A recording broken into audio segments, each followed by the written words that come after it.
The dust of Redemption, Texas, tasted of rust and regret. It swirled in the blistering August wind, coating the unpainted clapboard of the bank in a fine red powder. Inside, the air was still and close-smelling of oiled metal and old paper. Garrett Hayes stood at the teller's window, his shoulders broad, under a worn canvas shirt, and the quiet patience of a man who hauls freight for a living settled in his stance.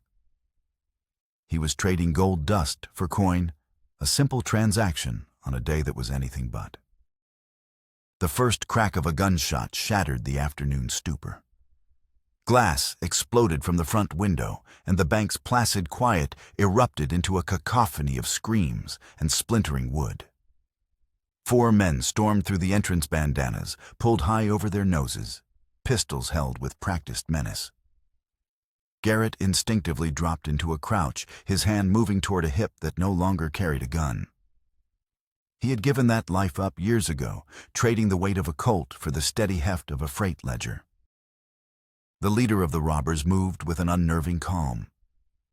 He was a thick-set man, his movements economical and precise, his dark vest stretched taut over a formidable belly. He ignored the panicked teller and the customers cowering on the floor. His eyes, cold and intelligent above the bandana, swept the room until they landed on Garrett. They stopped. For a fraction of a second, a flicker of surprise crossed them, immediately replaced by a slow, predatory amusement. The man walked directly toward him. "Well now."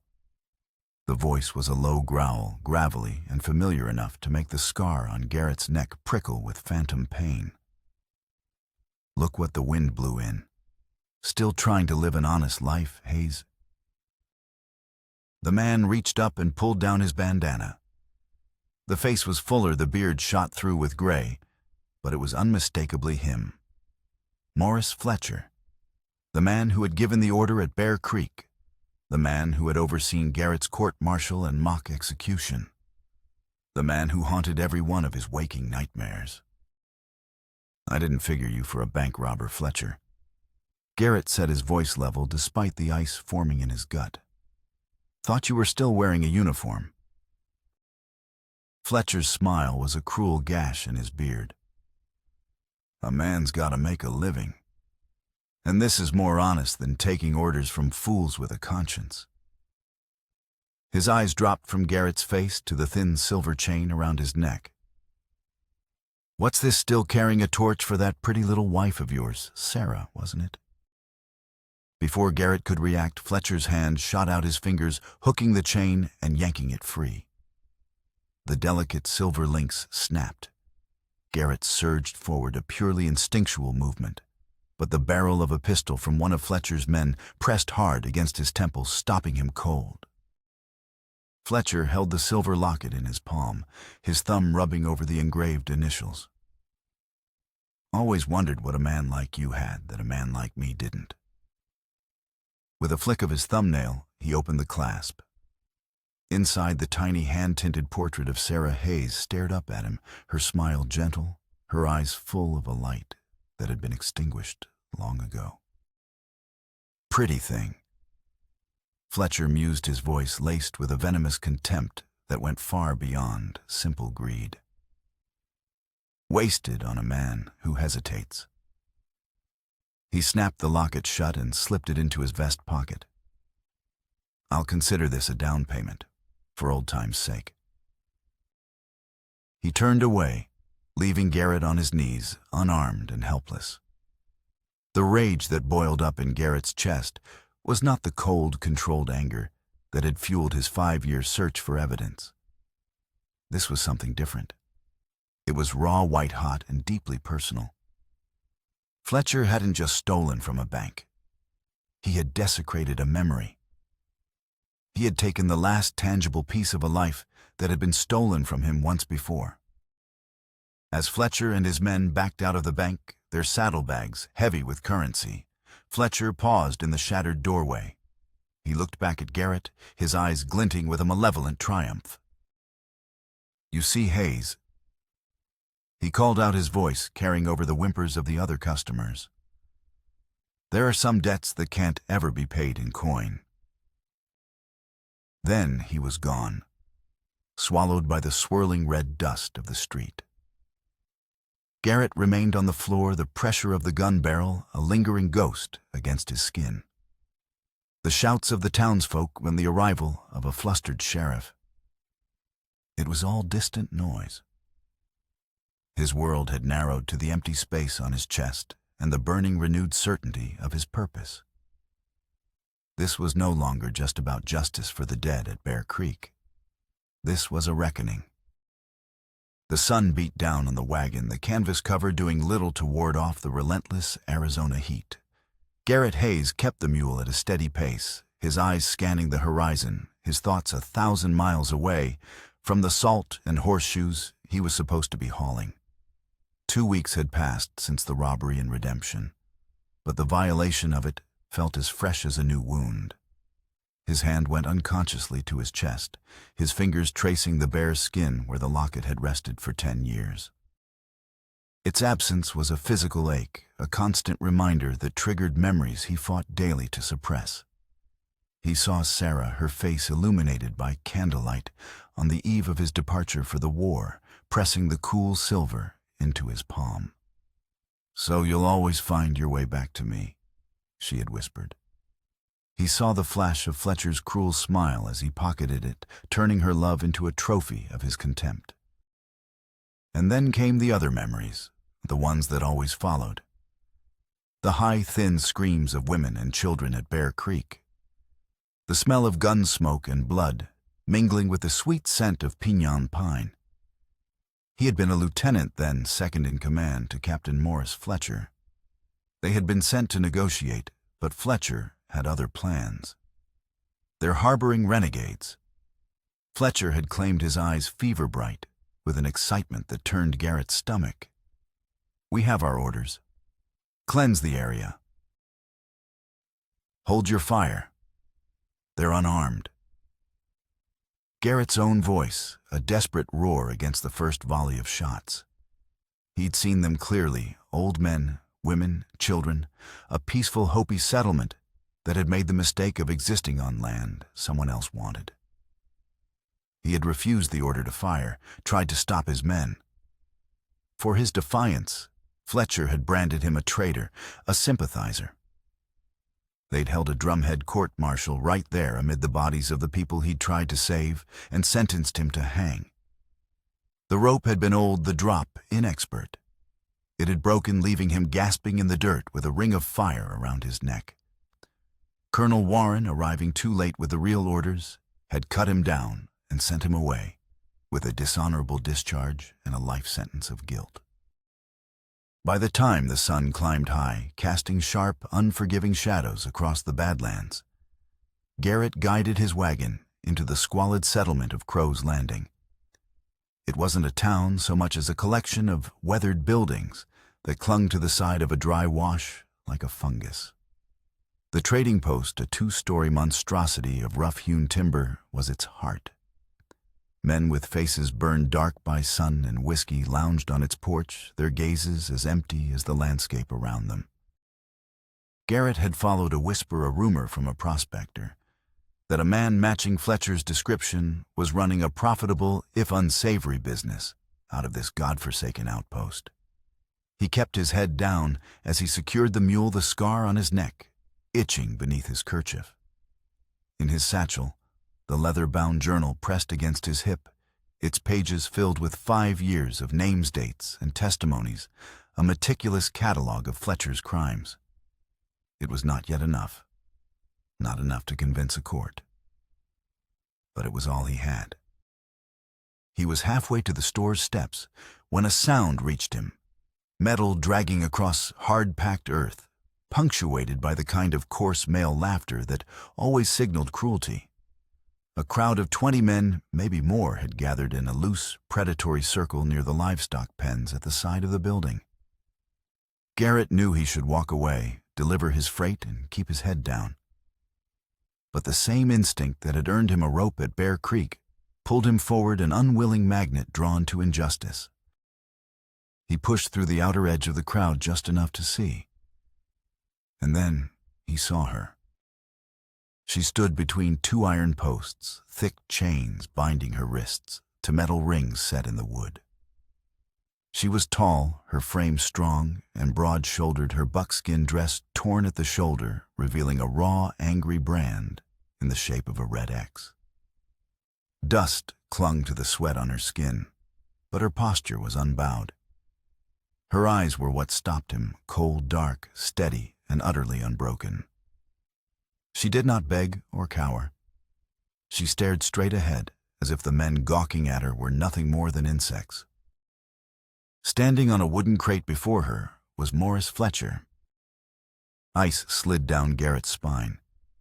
Fletcher, no longer the bank robber, but the master of this grim ceremony, held a ledger in his hand. His voice, practiced and steady, carried across the yard. "You know, I'm unfit for womanly use, too big to breed, and not claimed by any authority," Fletcher announced with a showman's flair. "Therefore sold as meat to recover losses incurred." Laughter rippled through the crowd. A butcher in a blood-stained apron stepped forward, eyeing the woman with a clinical gaze, already calculating cuts of flesh. Garrett's stomach clenched. He had seen this before, this casual dehumanization, this descent into barbarism, that men allowed themselves in places where law was just a word. His hand went unconsciously to his neck, to the scar hidden beneath the cloth. "No bids, then?" Fletcher called out, his eyes sweeping the mocking faces. "Then we settle the matter with a knife." The butcher smiled, patting the long blade at his belt. That was when Garrett stepped forward. He moved without haste, his expression impassive, a man merely conducting business. He placed his satchel on the top rail of the pen and took out his own battered ledger, a folded freight contract, and a dull brass seal with an eagle stamped into it. He laid the items out with deliberate care. "Federal Contract Review." He said, his voice calm and even cutting through the jeers of the crowd. "This person is listed under protective custody for transport irregularities. Confiscated from improper sale pending inspection." He didn't raise his voice. He didn't threaten. He used the dry official language that made men of Fletcher's ilk pause, words that conjured images of soldiers, signatures, and questions asked later by men with the time and authority to make trouble. Fletcher's smile faltered. His eyes narrowed, recognition dawning, followed by that same cold amusement Garrett had seen in the bank. For a heartbeat, Garrett thought the bluff would fail. But then Fletcher's lips curved into a conspiratorial smile, his voice dropping low for Garrett's ears alone. "Well now, still saving Indians' haze, you didn't learn your lesson the first time." Garrett's face remained a mask of stone. "The papers are in order," he said, tapping his ledger. "Federal jurisdiction supersedes any local claim." Fletcher's smile didn't waver. He seemed to find the entire situation deeply entertaining. "Take her, then," he said with a dismissive wave of his hand. "But you'll see me again, Hayes." It wasn't a threat. It was a promise sealed with a look of such profound and personal malice that it chilled Garrett to the bone. Garrett moved to the posts. He lifted the heavy chain from its hook, careful not to touch the woman's skin, and wrapped the slack around his forearm so it wouldn't drag. He kept a small, respectful distance between them.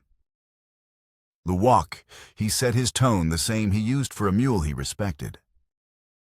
She moved when he moved, her stride long and even. They passed through the gate, the crowd parting just enough to let them through.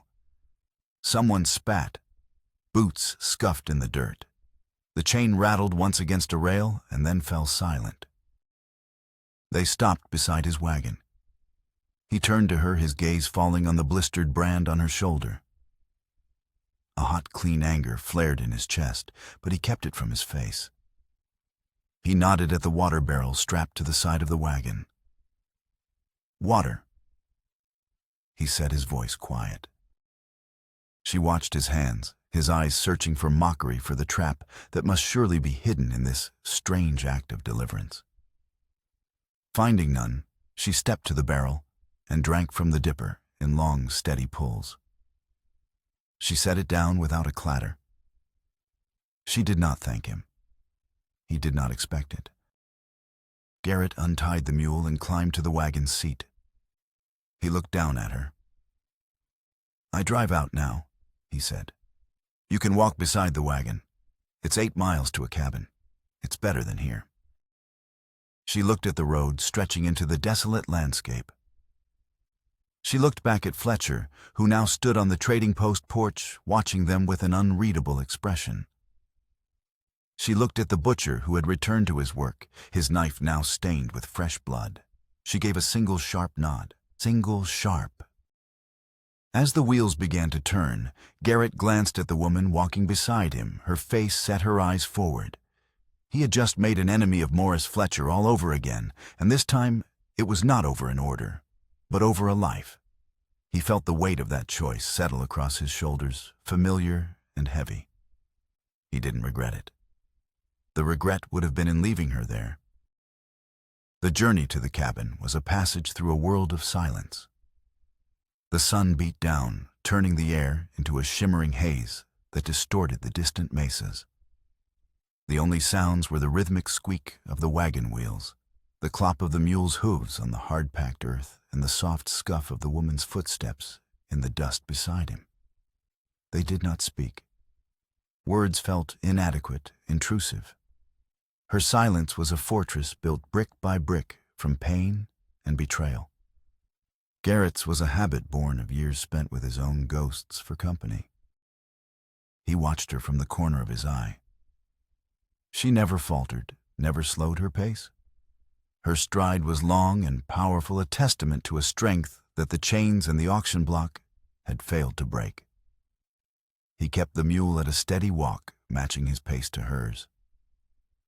He saw the tension in the set of her jaw, the constant weary vigilance in her eyes as she scanned the ridges behind them. She was expecting pursuit. So was he.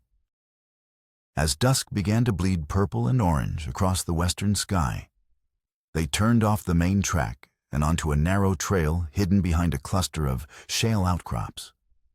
The cabin came into view as the last light faded, a single room of weathered planks, a stone chimney standing sentinel against the encroaching darkness. It wasn't much, but it had 4 walls and a solid roof. It was shelter. He unhitched the mule and tended to it first, rubbing the animal down and giving it water before he turned his attention to the woman. He gestured toward the cabin door. She hesitated for only a moment before stepping inside. Garrett followed, striking a match. The small flame illuminated a stark interior, a rough table with 2 chairs, an iron stove in the corner, a bedroll on the floor, and a shelf holding a few tin plates. He watched her eyes take in the space, her expression unreadable. She was making a map in her head, assessing threats, planning escape routes. He moved to the stove and set about building a fire.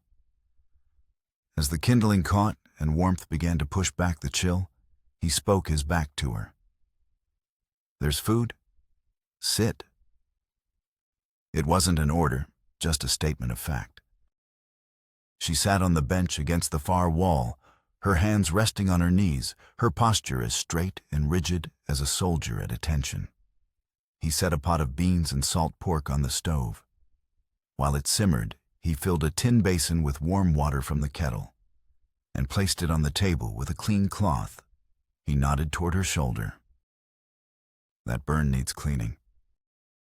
She froze, her body tensing. He saw the flicker of fear in her eyes and the expectation of pain. He didn't move closer.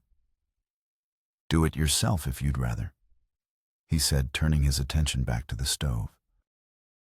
When he glanced back, she had lowered the torn strap of her dress, exposing the angry red brand. The flesh was swollen and blistered. Her breath hissed once between her teeth as she pressed the wet cloth to the wound, but she made no other sound. She cleaned it with slow, deliberate motions, then applied the bear grease he had set out for her. He watched, saying nothing, respecting the fierce privacy of her pain. They ate in silence, the only sound the ticking of the cooling stove. When she was finished, he took her bowl and set it aside. He pulled a gray wool blanket from a crate and shook it out.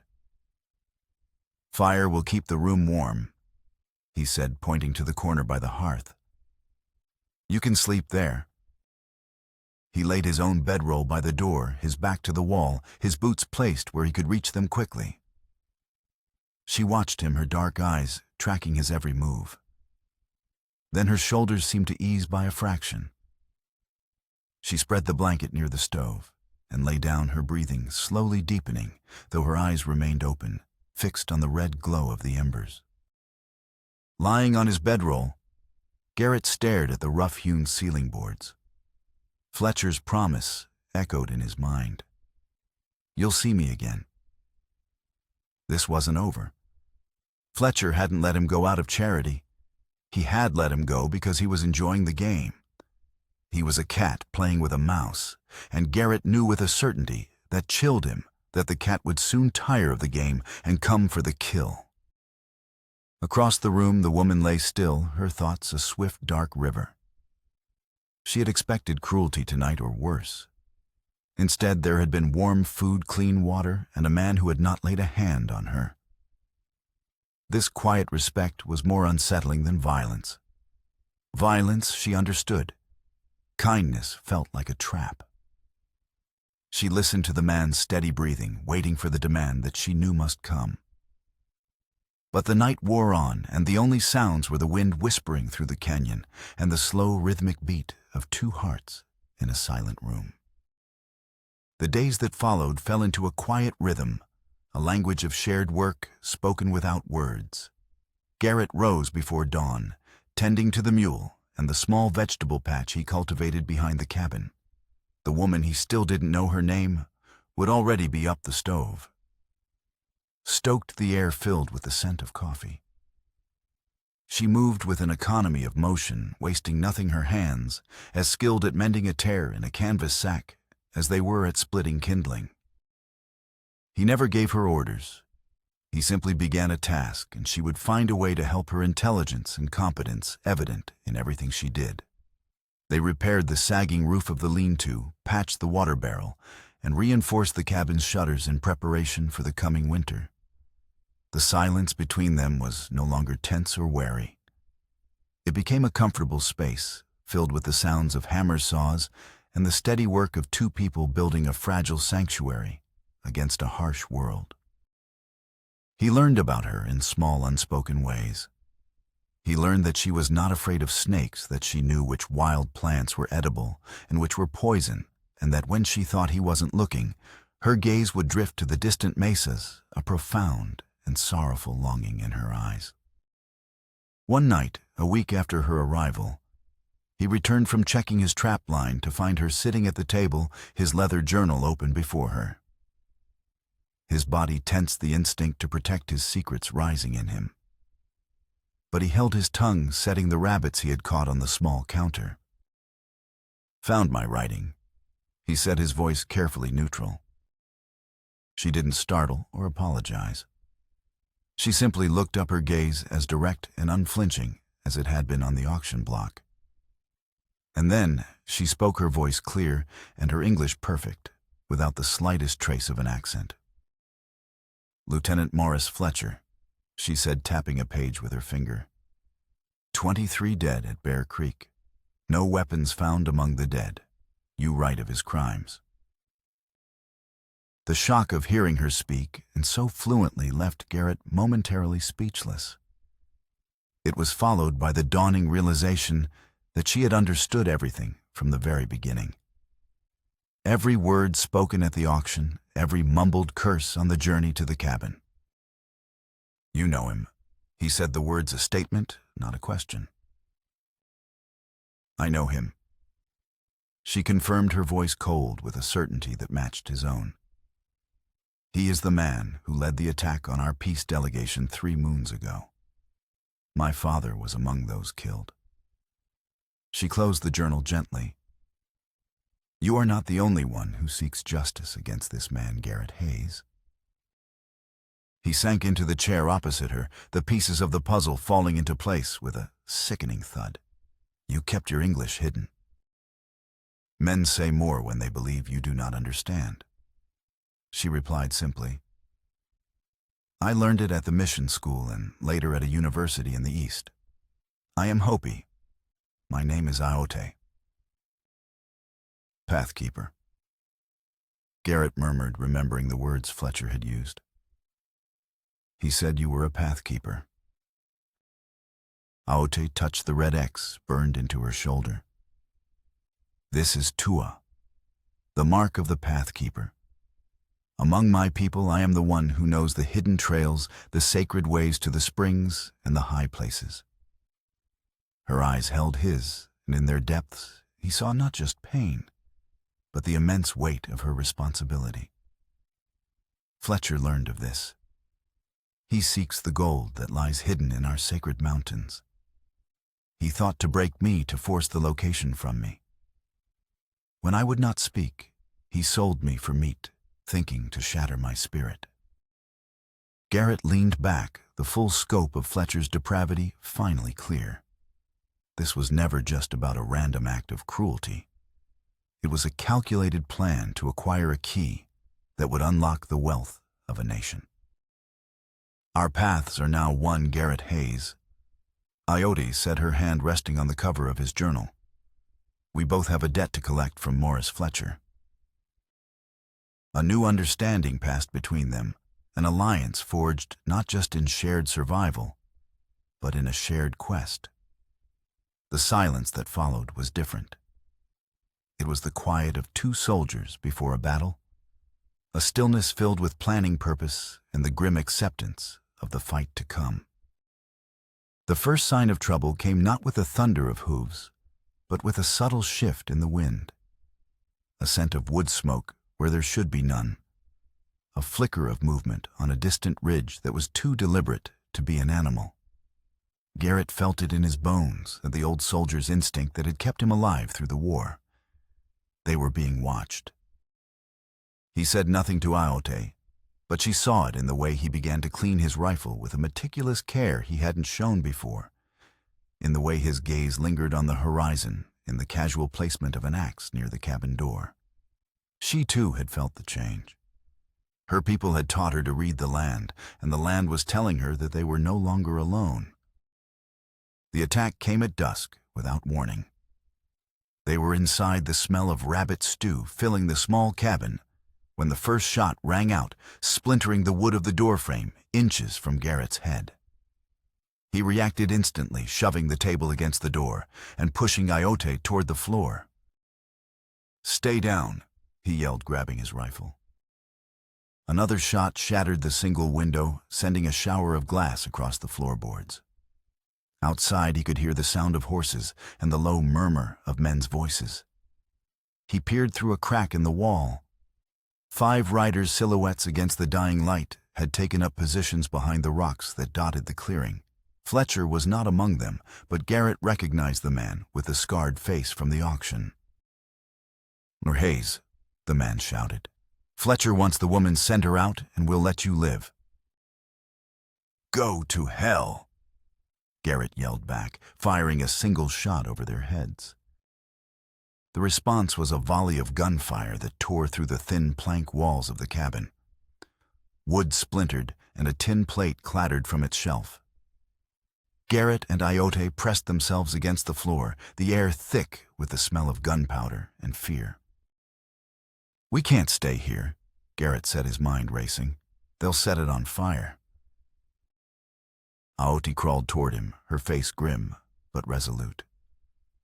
The back wall, she whispered.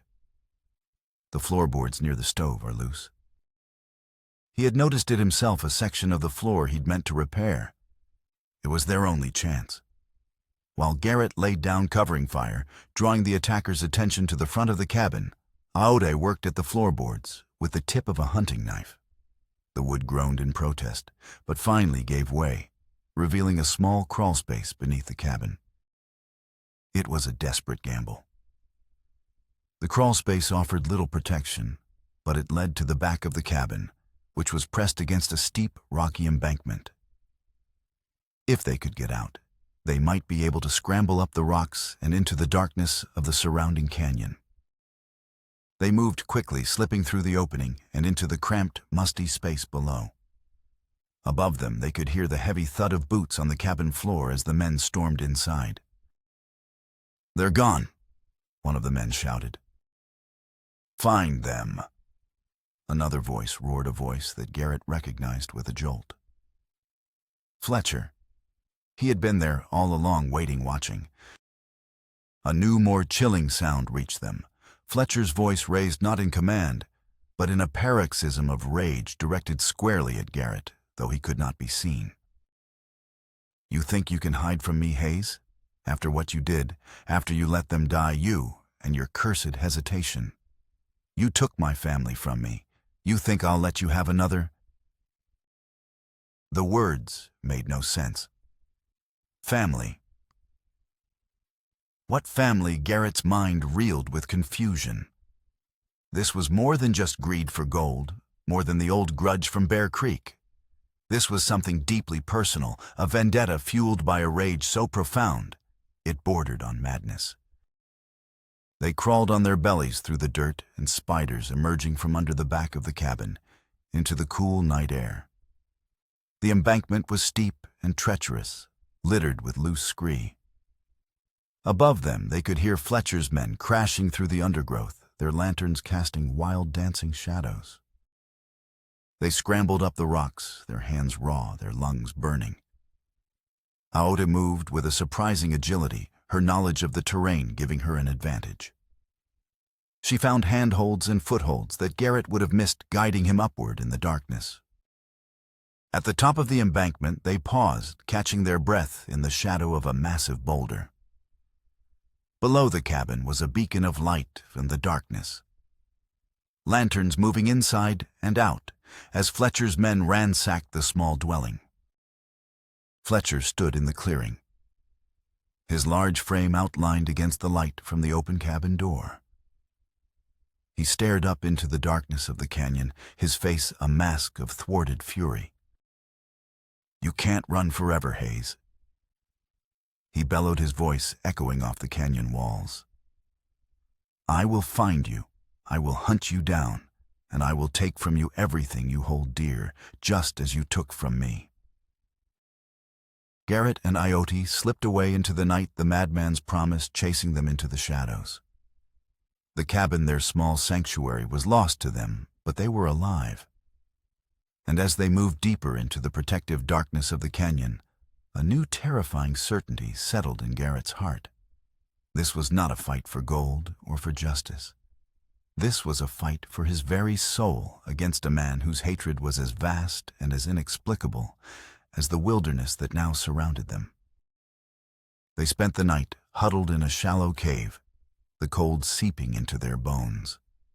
They had escaped with their lives, but nothing else. The cabin, with its meager supplies and the fragile sense of peace they had built within its walls, was now in the hands of their enemy.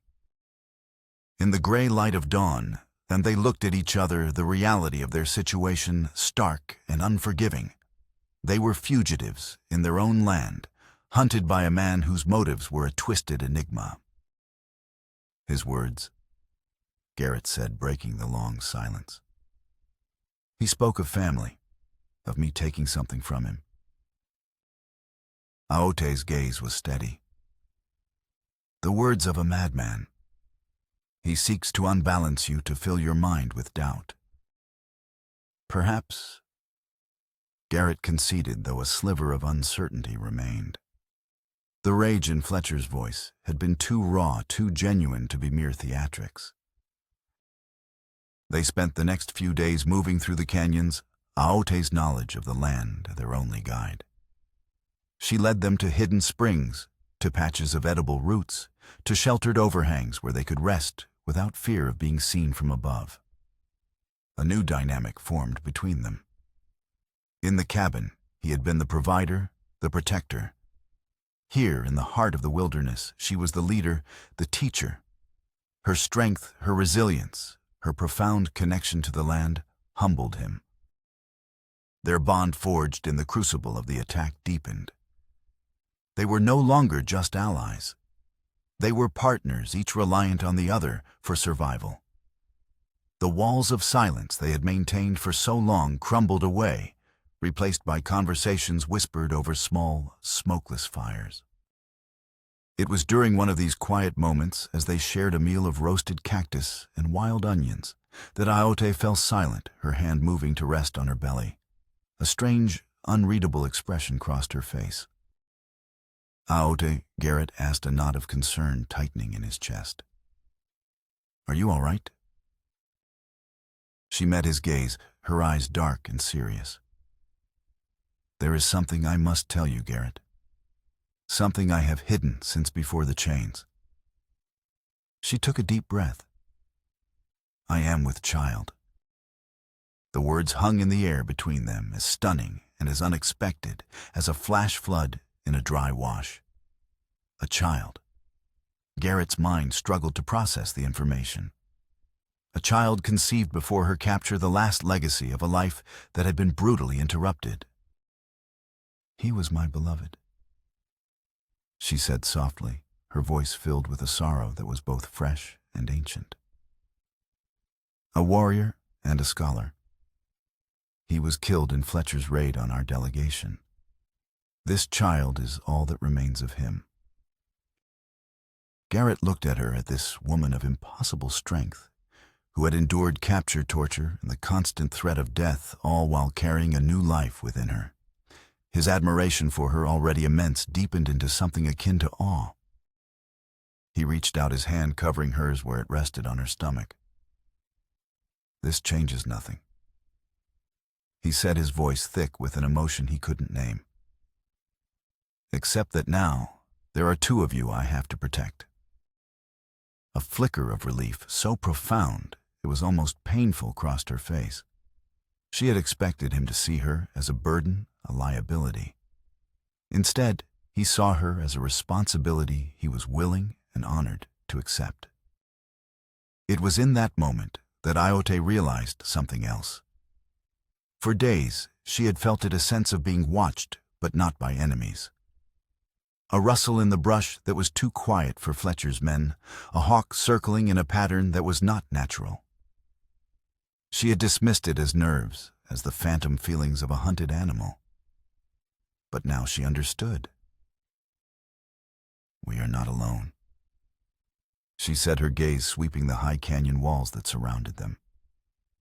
"My people, they are watching." Garrett followed her gaze, his eyes searching the seemingly empty landscape. He saw nothing, but he trusted her instincts. The knowledge that they had unseen allies, that Aote's people were out there, a protective presence in the vast wilderness, was a small kernel of hope in a world that had seemed utterly devoid of it. They decided to return, not to the desecrated cabin, but to a place Aote knew, an abandoned Spanish mission, its crumbling adobe walls offering better cover and a more defensible position. They would make their stand there, fortified not just by stone walls, but by their shared resolve and the silent promise of aid from the people of the mesas. Their fight for survival had become a fight for the future, a future that now stirred with life in Aote's womb. The mission of San Esteban stood like a skeleton against the bruised twilight sky, its adobe walls crumbling, its bell tower a broken tooth gnawing at the clouds. A wind had been rising all afternoon, carrying with it the smell of ozone and the fine, gritty taste of the desert. Dust devils danced across the flats, portents of the storm to come. Inside the relative shelter of the mission's roofless chapel, Garrett and Aote prepared for the inevitable. They had spent 2 days fortifying their position, piling rubble to block the smaller entrances, creating firing positions in the arched windows. The well in the courtyard, though choked with debris, still held a shallow pool of brackish water. It was a grim fortress, but it was all they had. Aote moved more slowly now, the child a heavy weight within her. Several times she paused, her hand pressed to her lower back, her face tight with a pain that had nothing to do with their predicament. Garrett watched her with a growing sense of dread. The stress, the physical hardship, it was taking its toll. The storm broke just as the first riders appeared on the horizon, a line of dark figures materializing out of the swirling dust. The wind howled through the broken arches of the chapel, whipping sand into their faces, reducing visibility to a few yards. The world dissolved into a maelstrom of brown and gray. Fletcher had brought a dozen men this time, a small army determined to finish what they had started. They dismounted and advanced on the mission, using the storm as cover. The fight began not with a shout, but with the flat crack of a rifle, the sound swallowed almost immediately by the wind. Garrett and Aote fought with a desperate, calculated fury. He was the marksman, his shots precise, aimed to disable rather than kill. She was the strategist, her voice calm in his ear, pointing out movements he missed in the blinding dust. Her knowledge of fighting from cover, a skill learned from her father, saving them more than once. But they were impossibly outnumbered. For every man they drove back, two more seemed to take his place, their forms appearing and disappearing in the gale like demonic apparitions. A lull in the fighting gave them a moment's respite. Aote leaned against the crumbling altar, her breath coming in ragged gasps. A sharp, low cry escaped her lips, and she doubled over, her face ashen. Aote, Garrett scrambled to her side. "The child," she gasped, her knuckles white as she gripped his arm. "It is coming." A cold terror, sharper than any he had felt in battle, seized him. Here now, in the middle of a siege, with a dozen men trying to kill them. It was a death sentence. Just as despair threatened to overwhelm him, a new sound pierced the howl of the storm. It was a high, ululating cry, a sound that seemed to come from the very air around them. It was answered by another and another, until the wind itself seemed to be filled with the war cries of ghosts. Out of the blinding dust they came. Figures on horseback, their faces painted for battle rifles held ready. They moved with a silent, deadly efficiency, emerging from the storm as if they were born of it. Hopi warriors. Swift Hawk, Aote's brother, led them, his expression a mask of cold fury. They descended on Fletcher's men, turning the tide of the battle in an instant. The attackers, caught completely by surprise, were thrown into chaos. The hunters had become the hunted. In the confusion, Fletcher broke through the cordon, his face a mask of primal rage, and charged into the chapel. He saw Aote gasping against the altar, and Garrett standing protectively before her. "It ends now, Hayes," he screamed, raising his pistol. Garrett fired his shot, hitting Fletcher's wrist, sending the gun clattering across the stone floor. Fletcher barely seemed to notice the pain. He lunged forward, tackling Garrett, and the two men crashed to the ground. They rolled across the floor, fists flying, their fight a brutal personal ballet in the heart of the storm. "You took everything from me." Fletcher snarled, his fingers finding Garrett's throat. "I took nothing." Garrett choked out, struggling against the man's superior weight. "My wife, my son." The words were a torrent of grief and madness, torn from the depths of his soul. "My wife was Hopi. We lived near Bear Creek." They were visiting her family in the settlement that day. That day. The pieces of the puzzle slammed into place in Garrett's mind with the force of a physical blow. The personal hatred, the talk of family, the obsession, it all made a terrible, tragic sense. "You and your damned orders to hold fire." Fletcher's face was inches from his contorted, with a grief so profound it was indistinguishable from madness. "You hesitated. You let them get caught in the crossfire. My crossfire. If you had just obeyed my order, if we had struck fast and hard, they might have lived." He was a man confessing to his own crime, while screaming at another for failing to prevent it. he was broken, shattered by the consequences of his own murderous rage. And he had spent 5 years channeling that agony into a singular twisted vendetta against the man who represented his last failed flicker of conscience. At that moment, Swifthawk and 2 other warriors appeared in the doorway of the chapel, their rifles aimed at Fletcher. "The fight is over," Swifthawk said, his voice cold as stone. Fletcher looked up, his eyes wild. He saw the implacable justice in the warriors' faces and seemed to welcome it. He released his grip on Garrett and rose to his feet, a strange, broken smile on his lips. "Go on," he whispered. "Finish it." The warriors raised their rifles, but Garrett scrambled to his feet, positioning himself between them and Fletcher. "No," he said, his voice ringing with a newfound authority. "He is a murderer," Swifthawk said, his gaze unwavering. "He deserves to die." "Yes," Garrett agreed, looking at the hollowed-out shell of the man before him. "He does. But not like this. Not by vengeance." He turned his eyes to Fletcher, and for the first time he saw not a monster, but a man drowning in a pain of his own making. "He'll face justice. Our justice." It was the hardest choice of his life. Every fiber of his being screamed for retribution for the death of the man who had caused so much suffering. But as he looked from Fletcher's broken face to Iote, who was watching him with eyes full of pain and trust, he knew he had to choose the harder path. He had to choose the man he wanted to be for her and for the child who was fighting its way into this violent, beautiful world. He had to choose justice. The dust began to settle as the wind died, revealing a sky washed clean by the storm. In the quiet aftermath, the world felt new and fragile. Fletcher and his surviving men, their hands bound, sat sullenly under the watchful eyes of the Hopi warriors. They had been stripped of their weapons, and their arrogance reduced to defeated men awaiting their fate. As if summoned by the sudden calm, a column of blue-coated cavalry appeared on the ridge, their guidon snapping in the breeze.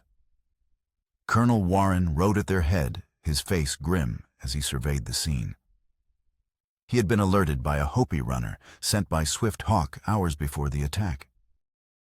Fletcher was handed over to the soldiers, his capture conducted with a quiet, formal efficiency that stood in stark contrast to the chaos that had preceded it. As he was led away, his eyes met Garrett's one last time. There was no hatred left in them, only a vast, empty landscape of grief and defeat. Aote was in the sheltered sacristy of the mission, her brother and 2 Hopi women attending to her. The birth was imminent, her body claiming its full attention now that the immediate danger had passed. Garrett stood at the entrance, feeling helpless, a stranger at the threshold of a sacred mystery. Swifthawk emerged, his face etched with concern, but also with a grudging respect. "You saved him," Swifthawk said, his gaze resting on Garrett. "Why?" "Because vengeance is a fire that consumes everything," Garrett answered, his voice weary. "Justice is the water that allows things to grow again." Swifthawk considered this for a long moment, then nodded once. "My sister has chosen well." He clasped Garrett's shoulder, a gesture of acceptance of family. They returned to the cabin a week later, a small, quiet procession. Aote rode the mule swathed in blankets, her strength slowly returning. In her arms, nestled in a cradleboard crafted by the Hopi women, was her daughter. They had named her Dawn. The cabin, which Garrett had expected to find ransacked and ruined, had been restored. The Hopi had patched the walls, replaced the window, and scrubbed the floors clean. It stood as it had before, a simple, sturdy shelter, waiting to become a home again. Aote was joyfully, tearfully reunited with her people in the high canyons. But after the celebrations, after the stories had been told, she made her choice clear. Her life was with Garrett now, her path a bridge between her two worlds, not a choice of one over the other. Her people, respecting her wisdom as the pathkeeper, accepted her decision. As they settled back into the quiet rhythm of their life, the cabin felt different. It was no longer just a refuge. It was a home filled with the soft sounds of a newborn and the steady, comforting presence of a shared future. Months passed. The heat of summer softened into the crisp, golden light of autumn.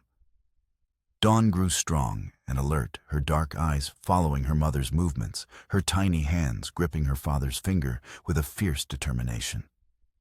Life found a peaceful rhythm, the violent past receding into memory. One afternoon, a writer brought a letter from Fort Benson. It was from Colonel Warren. Garrett opened it with steady hands. Fletcher had been tried, convicted, and executed in Santa Fe. The letter was a formal closing of the book on a long and bloody chapter of their lives. But there was a final enclosure. Tucked into the folds of the official document was a small, tattered photograph found among Fletcher's personal effects. It showed a younger, smiling Morris Fletcher, his arm around a beautiful Hopi woman. In front of them stood a small boy with his father's hair and his mother's dark, serious eyes. Garrett stared at the photograph, at the ghost of the family Fletcher had created and then destroyed through his own rage. It was tangible proof of the man's tragedy, a final, heartbreaking piece of a puzzle Garrett had never wanted to solve. It didn't grant Fletcher forgiveness, but it offered Garrett a kind of closure, a release from the hatred that had bound them together for so long. That evening, as Ayote sang a soft lullaby to their daughter by the warm glow of the stove, Garrett took two objects and placed them on the rough wooden mantelpiece he had built above the hearth. On one side, he set a small, intricately carved bone fetish, a sacred object Ayote had brought back from her people. On the other, he placed a silver locket recovered from Fletcher's belongings and returned to him by Colonel Warren. He polished its surface with his thumb and the face of his long-lost Sarah, a gentle memory no longer a source of pain. His past and her past side by side, not erasing each other, but creating a new shared space between them. He looked at Ayote, her face serene in the firelight, and at the child sleeping in her arms. The ghosts of Bear Creek were finally quiet. The scar on his neck was just a mark on his skin, not a brand on his soul. He was finally at peace, his past honored and his future clear.